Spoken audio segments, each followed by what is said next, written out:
"Please tell me this is an emergency," I growled. "Can sweaters be an emergency? Because I need you to send me some." She laughed. I packed two, and I had no idea that Ottawa in September was like New York in February. Oh, and maybe some socks, too. I made a vague sound of agreement, and she continued. "Yes, the weekend was fantastic. I'm so glad you asked. We played our asses off on Saturday and Sunday, and then we did the tourist thing at Niagara Falls, and I'm shocked to admit the tourist thing was really cool, but it totally was. Then we spent all day yesterday on the bus to Ottawa and ran into a hockey team at the hotel. Never would have guessed Canadian hockey players and bearded pop folk boys could be best friends for life after draining a keg." "BFFLs," I said, shifting to sit back against the headboard. "Gotta love 'em." "And how did you spend your holiday weekend?" "I have a crazy story for you," I said. "It's a story with many parts and several strange events." "Please do not start at the end. Go back to the beginning and then periodically return to the end," she said. "That shit gets annoying unless it's intentionally ironic."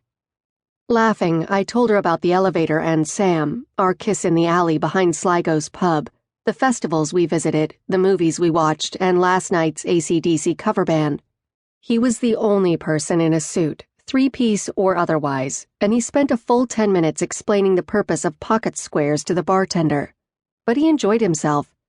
It was possible he enjoyed staring at the bartender's boobs more than the tunes.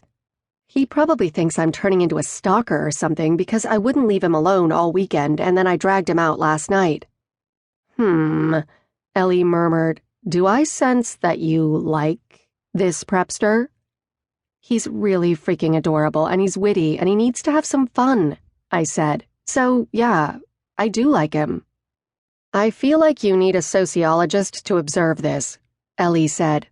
"So what are you going to do?"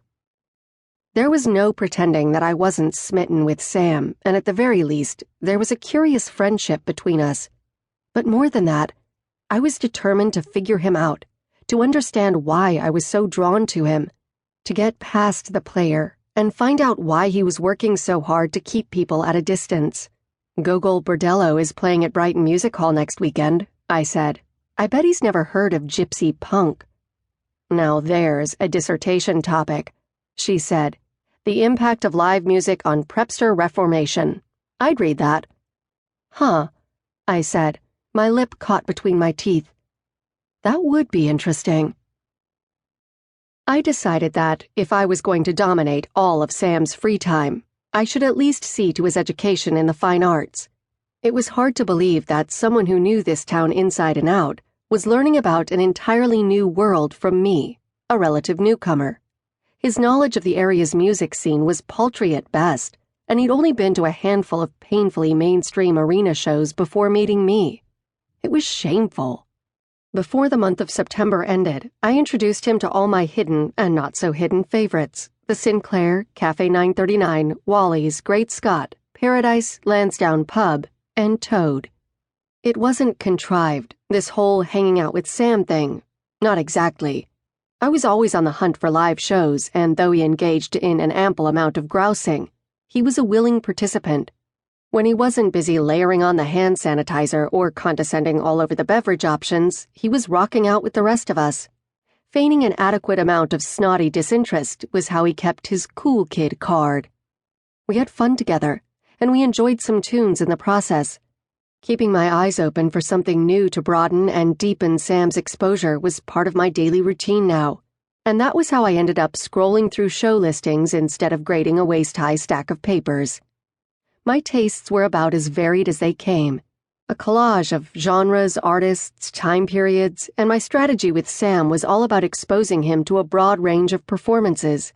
There was some old-school funk, blues, low-key punk, and an assortment of my favorite new trend, rockish pop alt-folk. The indie scene made more sense to me, with its small stage simplicity.